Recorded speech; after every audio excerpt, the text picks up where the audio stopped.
এই টিউটোরিয়ালে আমরা রেক্ট্যাঙ্গুলার মার্কি টুল, ইলিপ্টিক্যাল মার্কি টুল, সিঙ্গেল রো মার্কি টুল, সিঙ্গেল কলাম মার্কি টুল এগুলির কাজ দেখব। প্রথমে রেক্ট্যাঙ্গুলার মার্কি টুল, একটি ছবি ওপেন করব।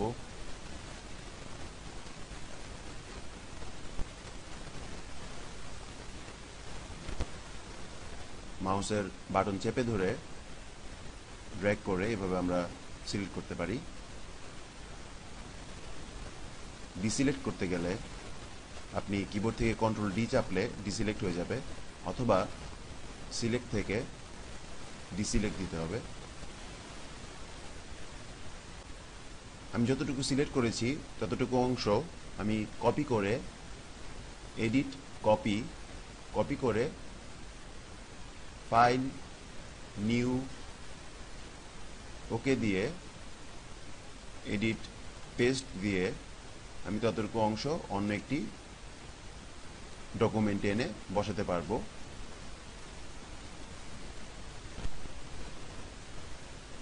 আমি যতটুকু সিলেক্ট করেছি ততটুকু অংশ রেখে যতটুকু সিলেক্ট করা হয়নি ততটুকু অংশ ফেলে দেওয়া যাবে।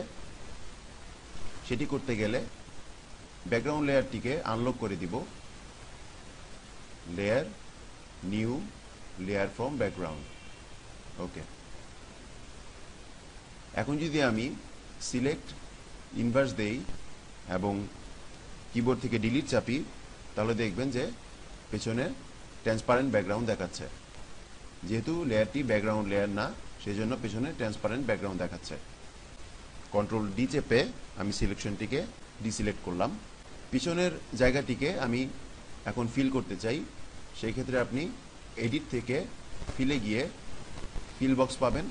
সেই ফিল বক্স থেকে আপনি হোয়াইটে 50% গ্রে কালারে, ব্ল্যাক কালারে, ফরগ্রাউন্ড কালারে, ব্যাকগ্রাউন্ড কালারে এবং আপনার পছন্দ অনুযায়ী কালারে আপনি ফিল করতে পারবেন। পেছনে যে ট্রান্সপারেন্ট ব্যাকগ্রাউন্ডটি দেখা যাচ্ছে সেটি আমি ফিল করতে পারবো। ফিল করতে হলে কন্ট্রোল চেপে এখানে ক্লিক করতে হবে, সিলেক্ট থেকে ইনভার্স দিতে হবে, এডিট, ফিল, কালার নিয়ে ওকে দিলে, তারপরে আবার ওকে দিলে, তাহলে পেছনের ব্যাকগ্রাউন্ডটি ফিল হয়ে যাবে। আমি কন্ট্রোল অল্টার জেড দিয়ে আবার পেছনে চলে আসব, অর্থাৎ আমি আন্ডু করছি। কন্ট্রোল ডি দিয়ে ডিসিলেক্ট করলাম। এখন আমি চাচ্ছি পিছনে যে ট্রান্সপারেন্ট ব্যাকগ্রাউন্ডটি আছে এখানে আমি একটি ছবি নিয়ে আসব। সেটি করতে হলে আমাকে একটি ছবি ওপেন করতে হবে। এই ছবিটি ওপেন করলাম, মুভ টুল নিলাম, ছবির মধ্যে ক্লিক করে ড্র্যাগ করে ছবিটিকে এখানে এনে মাউসের বাটনটি ছেড়ে দিতে হবে। ছেড়ে দিলে দেখবেন ছবিটি চলে এসেছে, কিন্তু ছবিটি লেয়ার 0-র উপরে এসেছে, সেজন্য নিচের লেয়ারটি দেখা যাচ্ছে না। তো এখন যদি আমি লেয়ার 0-তে যে ছবিটি আছে সেটি দেখতে চাই, তাহলে লেয়ার 1টিকে ক্লিক করে ড্র্যাগ করে নিচে এনে ছেড়ে দিলে লেয়ার 0টি উপরে চলে যাবে, লেয়ার 1টি নিচে চলে আসবে। তাহলে আমরা দুটি ছবি একসাথে দেখতে পারবো। সিলেকশন টুলগুলিতে ফেদার নামের একটি অপশন আছে, যেটি গুরুত্বপূর্ণ। আমি ব্যাকগ্রাউন্ড লেয়ারটিকে আনলক করব। এখানে ডাবল ক্লিক করে ওকে দিলে ব্যাকগ্রাউন্ড লেয়ারটি আনলক হয়ে যাবে। আমি এখানে ফেদার দিব 50। আমি এটি সিলেক্ট করলাম। সিলেক্ট করলে আপনারা দেখতে পাচ্ছেন যে কর্নারগুলি স্মুথ হয়ে গেছে। এখন এই অংশটুকু আমি কপি করে এডিট, কপি, অন্য একটি ছবিতে নিয়ে যাব।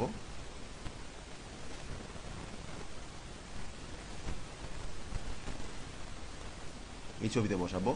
তাহলে এখানে এডিট, পেস্ট দিতে হবে। দেখতে পাচ্ছেন ছবিটি এসছে, ছবিটির চারপাশ হালকাভাবে এসছে। এটি ফেদারের কারণে হয়েছে। আমি যদি ছবিটিকে ছোট করে দেই, এখানে অল্টার চেপে আমি ছোট করব ছবিটিকে, তাহলে ছবিটি চারপাশ থেকে ছোট হবে। আপনারা দেখতে পাচ্ছেন ফেদার 50 দিয়ে ছবিটি কাটা হয়েছিল, এর জন্য ছবির চারপাশ স্মুথভাবে এসেছে। তো আমরা ফেদার দিয়ে এরকম করে কাজ করতে পারি। ফেদারকে 0 করে দিব।